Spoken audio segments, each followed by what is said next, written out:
Judicial commission की तरफ से जो सांप निकालना था निकाल लिया गया, और यह सांप निकाला है जस्टिस अमीनुल-दीन की सूरत में। वो सारे दावे बातिल हो गए कि अमीनुल-दीन खान किसी की प्रॉक्सी बनने की बजाय सच्चाई का साथ देंगे। वो प्रॉक्सी क्या कठपुतली बन गए।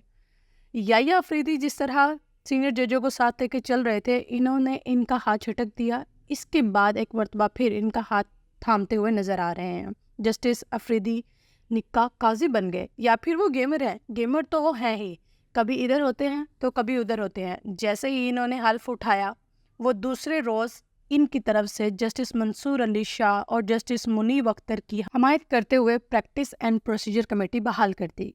लेकिन जब इन्हीं दो की तरफ से कहा गया कि जितनी भी 26वें तरमीम के बारे में पटिशनर आई हैं, इस पर फिल कोर्ट बनाया जाए, लेकिन अफरीदी कान लपेटकर खामोशी इख्तियार करके बैठ गए, ताकि इनके दोनों जजों की तरफ से इनको ख़त लिखना पड़ा जिसमें इन्होंने सारा कुछ बता दिया कि इनकी बात याया अफरीदी की तरफ से क्यों ना मानी गई। पीटीआई कैंप ने याया अफरीदी की इस वक्त जय जयकार कर दी जब इनकी तरफ से मंसूर अली शाह और मुनीब अख्तर को कमेटी में शामिल करने का नोटिफिकेशन जारी किया।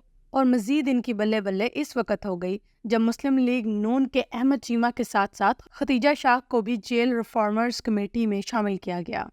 लेकिन याया अफरीदी के गैर जानबदारी के गुब्बारे से इस वक्त हवा निकल गई जब इन्होंने जुडिशल कमीशन का गैर कानूनी इजलास बुला लिया।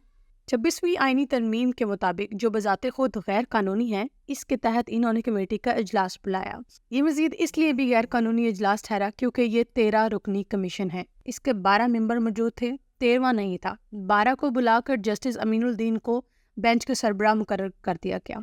ये 7 रुकनी बेंच तश्कील दिया गया है, जिसमें 3 जज वो हैं जिन्होंने 12 जुलाई 2024 को खुसूसी नशिस्तों के हवाले से तहरीक इंसाफ के हक में फैसला दिया था। इनमें आयशा मलिक, मोहम्मद अली मजहर और एहसन अजहर रिजवी शामिल है। मंदोखेल भी 7 रुकनी बेंच का हिस्सा हैं और वो नए कानून के तहत प्रैक्टिस एंड प्रोसीजर कमेटी का भी हिस्सा बन चुके हैं। अब ये कमेटी जस्टिस अफरीदी, मंसूर अली शाह और जमाल खान मंदोखेल पर मुश्तमिल हो गई। याया अफरीदी के बारे में पेशन गोई नहीं की जा सकती कि वो किस केस में किसको साथ लेकर चलेंगे।